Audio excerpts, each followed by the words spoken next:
Hey folks, this podcast goes beyond the saddle as we explore professional careers across the equine industry. I'm your host, Katie Kleinbell. Let's tack up and head out.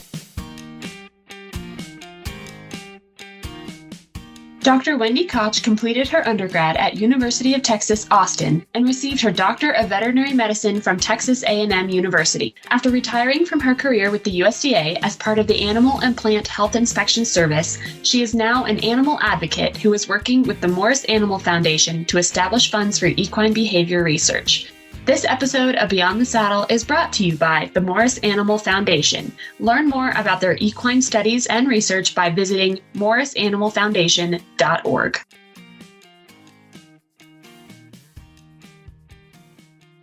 Wendy, thanks so much for coming on the podcast today. We're looking forward to hearing from you. It's good to be here. Thank you.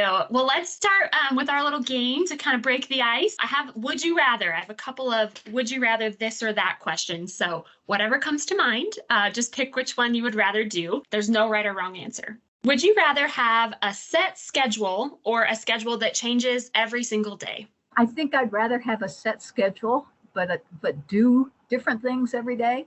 That's a good answer. Would you rather shed out all of your horse's hair? It's springtime. So would you rather do that manually or body clip? Manually. Would you rather own a plain Jane bay horse that's low maintenance and easy to clean, or an eye-catching gray, like dapple gray, but he's always constantly filthy? I have an eye-catching gray who stays fairly clean, but I think I'd go for the gray. That's the best of both worlds. And then in retirement, would you rather live on a beach and hang out, or would you rather spend your time pursuing your passions? I am in retirement and I am pursuing my passions.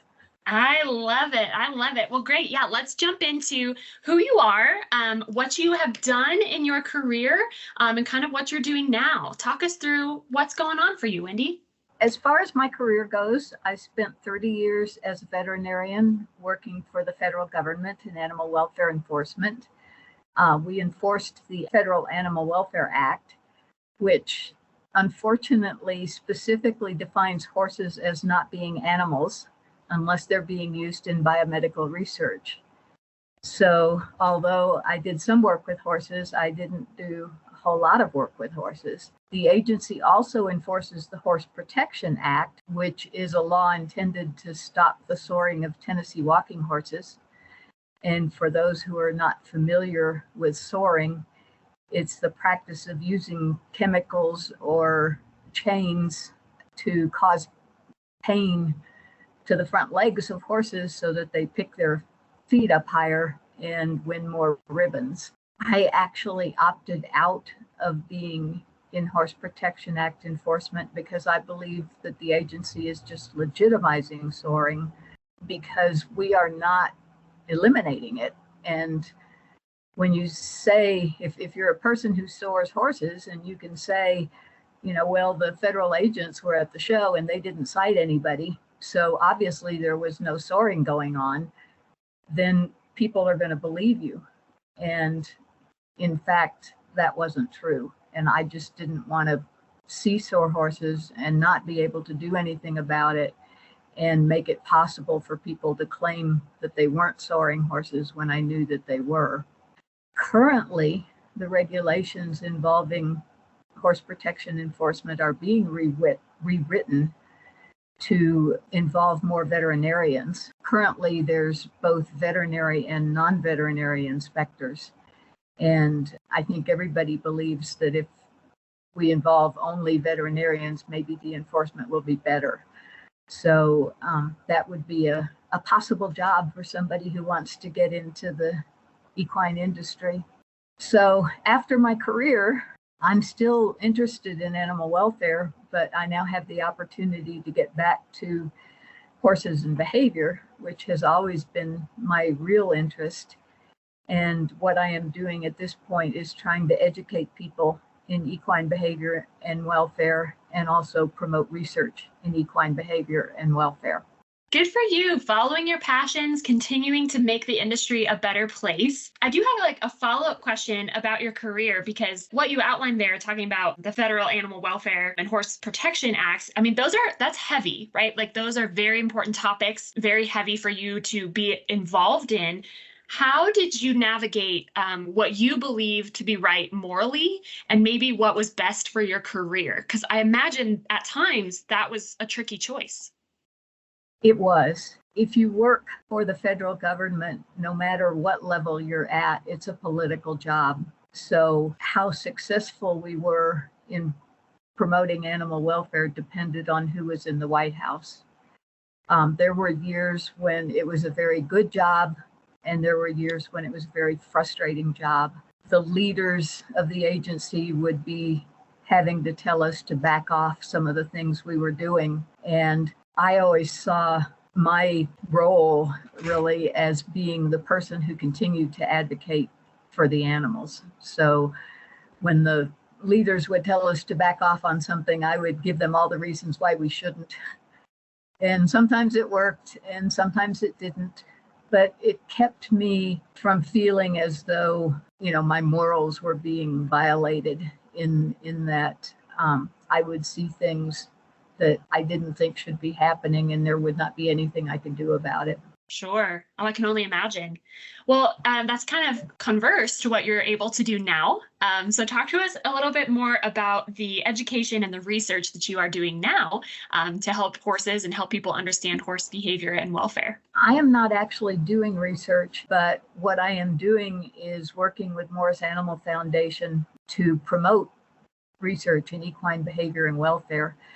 There's very little money that goes into any kind of equine research because the federal government does not provide money for equine research the way it does for human medicine research. So the money depends on donors. And unfortunately, Morris Animal Foundation told me this years ago, and I didn't believe it, but now I do. Horse people are not very good at donating money for research. So for a long time, Morris Animal Foundation has been funding medical research for horses, but nobody was funding behavioral research. And I think research in behavior is also critical. And so when I had the opportunity, I started funding it as best I could myself and trying to encourage Morris Animal Foundation to fund it. And I was eventually successful, and I have been totally thrilled at what they have started doing now once they realized that the need was there and was not being fulfilled. That's the research side of it. And as far as educating, I am writing and teaching, not formally, but I've offered to do a clinic at a stable. I've offered to help people, when I see them having behavioral problems, educating them in the best ways to train horses, which is also involved with research because there are research results on that. Most people are not aware of them. So that's kind of been what I've managed to do since I retired and was able to do what I have always really loved. I love that. Well, and thank you for coming and giving back to the industry in such powerful ways and partnering with the Morris team to continue that research and continue advocating. I think that's wonderful. Can you talk to us about why is it important for us to study equine behavior? What are some of the implications of having that research done? I think all of us are concerned with the welfare of our horses, and behavior and welfare are two sides of the same coin. The only way we can actually identify poor welfare is through the behavior of the horse, because the horse can't talk. And a knowledge of behavior can also tell us how to fix or prevent problems with our horses. For example, stereotypies like weaving are usually due to problems with housing that people may not recognize as being problems. Behavioral problems that horses have are often due to incorrect training, which people didn't understand was not the best way to train the horses. And mental health problems in horses are essentially totally ignored. In dogs, for example, there's a lot of research on separation anxiety, and there's research that has resulted in medications that can treat dogs with separation anxiety. Horses also have separation anxiety when they're separated from each other. And there's been very little research on that. There are no drugs approved to treat it. Equine vets are not at all involved in behavior, whereas canine vets usually are, at least to some extent. Equine veterinary students don't get training in behavior. Behavior and welfare, if you're interested in welfare, you should also be interested in behavior and want to see more research on how we should be treating our horses and how we recognize when they're not doing well and how we take care of them when they're not doing well. Yeah, absolutely. Well, I think you've busted a lot of misconceptions that people might have about equine behavior and equine welfare, just in what you said there about best training practices, problems that can be related and correlated through research. Is there like one big misconception that you think people have about equine behavior or equine welfare, and can we bust it? There's two methods that are used in training horses. One is with rewards and one is with punishment. And punishment really doesn't work. It tells a horse what not to do, but it doesn't tell it what you do want it to do. And it tends to, it's an aggressive action, and it tends to promote either total withdrawal or return aggression in horses. So that's part of the reason why I want to educate people in the best ways to train horses. Those of your listeners who've heard about clicker training in dogs, clicker training works for everything, even for people, and it certainly works for horses. It's difficult to do in horses because the idea is when the horse does something well, you click and then you treat it, you reward it. And if you're in the middle of riding, that can be difficult to do. But there are other ways of rewarding animals. And so that's one of the ways in which I want to advocate for horses, is to teach people how to train horses using only rewards and not having to use punishment. There's definitely many ways to look at this, and I'm so glad you guys are doing the research and advocating for it and giving it a platform to help educate people, things they should know and things they should consider. I love it.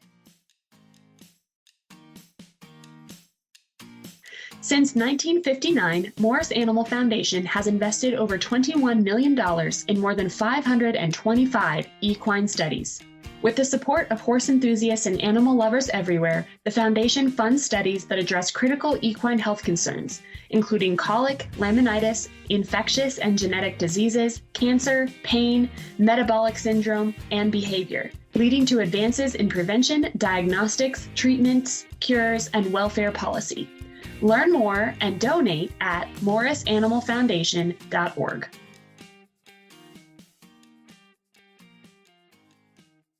Wendy, do you want to talk to us a little bit about what your journey was? What led you through to today? You're very knowledgeable and you're obviously fulfilling your passion now. So how did you get here? I have always been interested in animal behavior. When I was in undergraduate school, behavior was one of my majors. And then I got married and had to follow my husband. And so I ended up teaching for a few years. When he went back to grad school, I did too. And I went back to studying behavior. And then we got divorced and I went to vet school. And my intent was to be an equine veterinarian because it was a career involved with horses and it paid better than training. But unfortunately, as I said, equine veterinarians don't get trained in behavior. We certainly didn't then, and they still are not getting much of an education in behavior. I wasn't going to be able to follow that part of my passion. And also, I had joined the Army so that I could have an Army scholarship that paid me so that I could afford vet school. So when I got out of vet school, I had to go into the Army. And that was mostly food inspection, which was more interesting than what I thought it would be. And there was some equine medicine involved, but not very much. So it still wasn't really, addressing what I wanted to do. But in the meantime, I had discovered that animal welfare had become something that you could do as a career. So when I got out of the Army, I went into that federal job. And then I discovered that enforcing that horses weren't defined as animals when you enforced the Animal Welfare Act. So I really still wasn't involved as much in what I really wanted to do. So retiring was almost like starting a whole new life where I can do what I want to do. I can do equine behavior and welfare and really enjoy myself while promoting the types of things that I want to promote. Thank you so much for sharing your story. What a journey. I mean, really. Well, what's next for you? I love that you're still kind of green and growing, right? Like in retirement, you get to really follow your passion and do what you love. So, what's on your horizon? What are you hoping to learn or try or do next? I am going to continue to work with Morris Animal Foundation, and they have indicated that they want to expand what they're doing with the equine behavior welfare research. So that will be a growing activity. I'm currently working on a book for equine veterinarians that will try to convince them that they should incorporate welfare and behavior into their practice and explain to them how to do that. And that's taking up a lot of time. But once I finish the book, I'll probably continue writing educational types of things, both for the scientific journals and also for the public. And I've considered possibly going into teaching as well and having maybe a part-time job with a university teaching just a course or two on equine or any animal behavior and welfare. You're just a little busy. I love that. Yeah, I when I retired, I did not intend to, go sit on the beach. I knew that there was a lot of work I still wanted to do. So I am still actively working. I'm just not getting paid for it anymore. Sure. Talk to me about writing your book. I've never written a book, but I think it's something that everybody kind of aspires to, that like secret, aspirational goal, but you're doing it. So how's that process been for you? I'm doing it the lazy way. I've gathered together a group of subject matter experts. And so I have people whose careers have actually been devoted to horses and behavior and welfare and research. For example, if someone did their research on foal behavior and welfare, then I have picked that person to write a chapter on foal behavior and welfare and her research and everybody else's research. So my job is to get them to cover the things that I think need to be covered, and then edit the chapters so that they all fit together as a whole, rather than feeling as though you're jumping from one totally unrelated thing to another. And, the audience for the book is a very narrow audience. So I'm trying to tailor it again specifically to convince vets who right now are not convinced that they should have anything to do with behavior and welfare, that in fact they should, and this is how they can do it. I love that. I think there must be some great conversation happening too as you go through that process of building those chapters. Yes, not everybody agrees on everything when it comes to animal welfare. And so it's interesting, the group that I've gathered together, we pretty much agree on everything, but there's some minor things that we don't. And discussing how important some particular aspect is and, whether it really needs to be dealt with in detail or not. Sometimes I'm saying, I think you need more detail on this. And sometimes I'm saying, I think you need less detail on that. And then we can get into some really fun and interesting conversations on what we really should do together as a team. Yeah, that's challenging, but in a fun way. Right. Yeah. Great. Wendy, what advice do you have to give someone who's looking to pursue a career like yours, or maybe a career in equine behavior and welfare research? What would you say to those folks?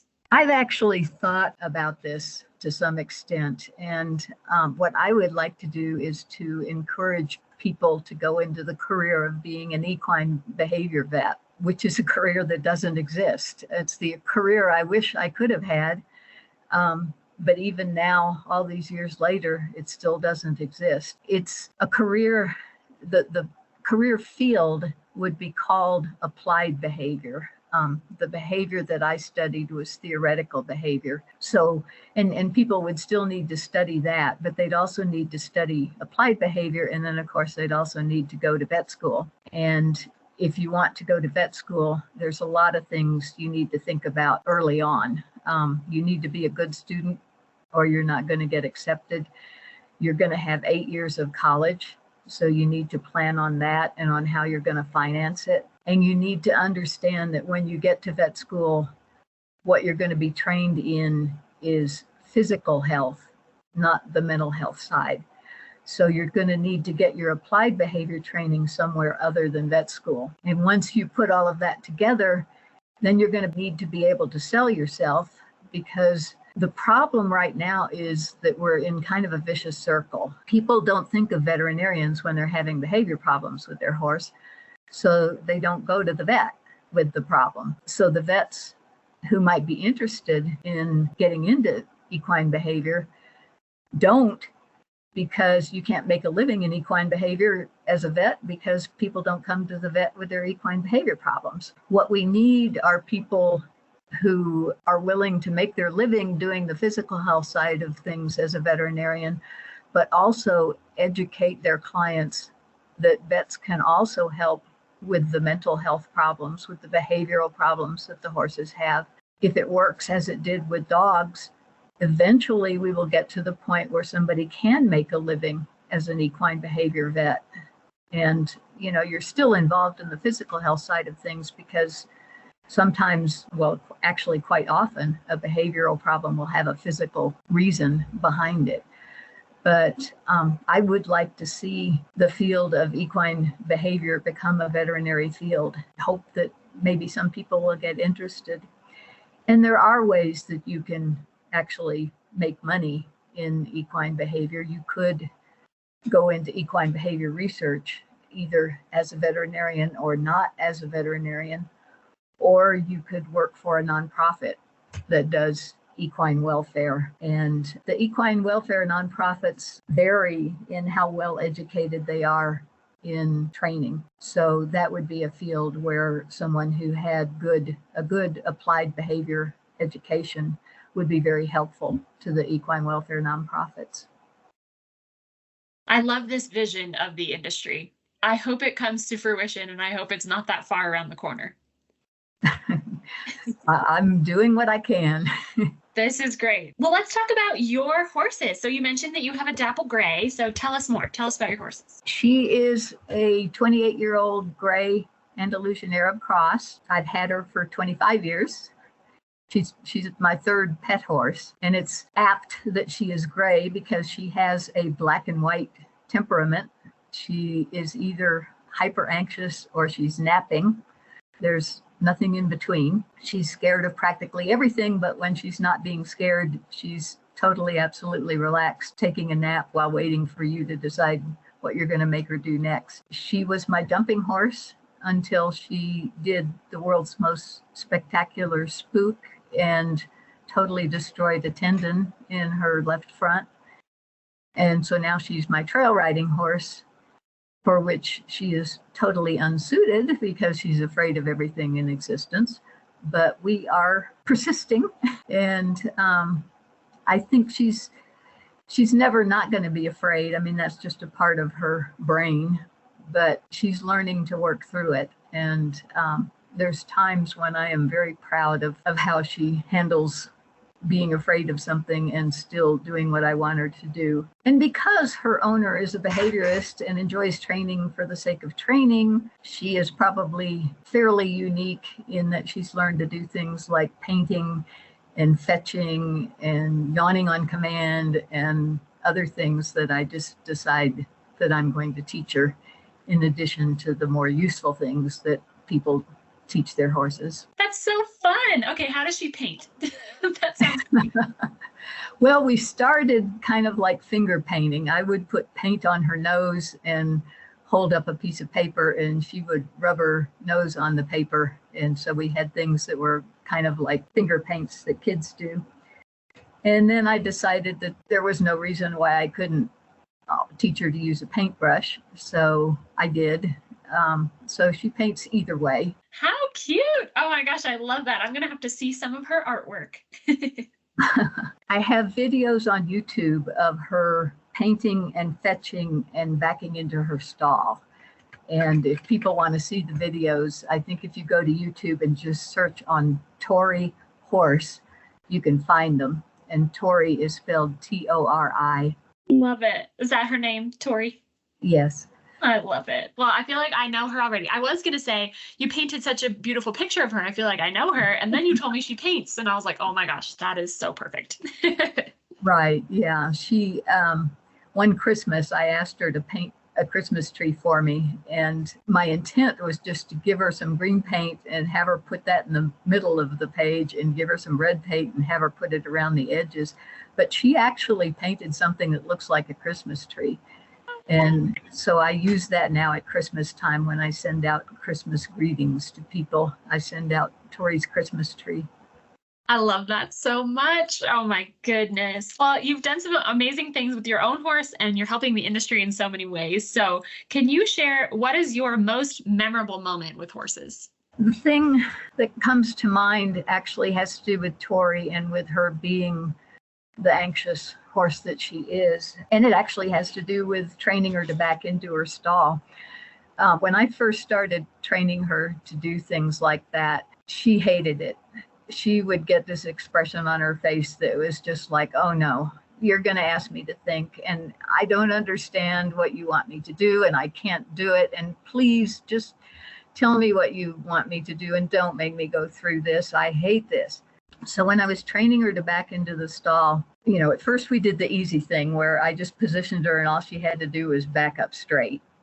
And then we did from either side where she had to make a 90-degree turn. I had to teach her one way and then I had to teach her the other way. And by the time she learned the second way, she'd forgotten how to do the first way.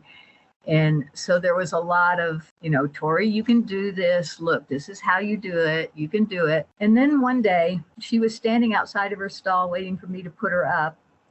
And I had gone in the stall to do something. And I was coming out and I was standing in the doorway and she was trying to come in. And I wouldn't let her in because she was coming in forwards, so I'm standing there and I'm saying, you can't come in. You know how you're supposed to come in. And instead of giving me the, oh no, I can't do this look, she gave me a look that I interpreted as, I know what you want and I know how to do it and I know I can do it. Just give me a moment and I'm going to figure this out. And she stood there for a few seconds and you could literally see the wheels turning in her head. And then she turned around and I got out of her way and she backed in. And that was a 180-degree turn. And we had never done that before. And she was so proud of herself. She didn't even want her treat. She wanted me to be excited with her about what a genius she was. And, we spent probably a minute or two just oohing and eyeing over what an absolute genius she was to have figured that out all by herself. And boy, was she ever smart and a really special horse. And I was so impressed. And this was just wonderful. And it totally changed her attitude. After that one little incident, when we would have training sessions, instead of giving me the, oh my God, you're going to make me think and I can't and I don't understand and I hate this and I don't want to do it, she had this, oh, okay, you're going to present me with a puzzle and I'm going to solve it because I'm a genius and I can do anything. It was just, even thinking back on it, I just get the chills. It was just to have a horse that was so helpless and hopeless in her temperament and turn her into a horse that actually had total self-confidence in what she could do. And it all happened just in one light bulb moment for her. It was just fantastic. That's what it's all about. Well, Wendy, this has been great to have you on the podcast and to tell your story. Thank you so much for sharing with us your journey and what you're up to now and all the ways that you're helping the Morris Animal Foundation. Can you share the best way that our audience can connect with you? Probably the best way is by email. And my email is V for Virginia, WKOCH @hotmail.com. And if you email me, I will advocate. I will advocate for donating, not only to behavior research, but to medical research, to horse rescues, to all the things. And I will also try to educate. So if you're curious about applied behavior and better ways to train horses, I can help with that as well. Thank you for that. Yes. Reach out if you feel so inclined and absolutely donate. Let's get that on everybody's radar. Keep that top of mind and you can make a difference in the equine industry. So yeah, donate. I love it. Wendy, what would you like to leave our audience with? Just something like the number one takeaway from this episode, or maybe your favorite quote, just something to leave them thinking. Try to learn the science of training. I appreciate the opportunity to fulfill my passion by educating people in the importance of equine behavior and welfare, and donating and learning about applied behavior so that you can train your horses in the best way possible. So I've appreciated this opportunity, and I'm glad you extended the invitation to me.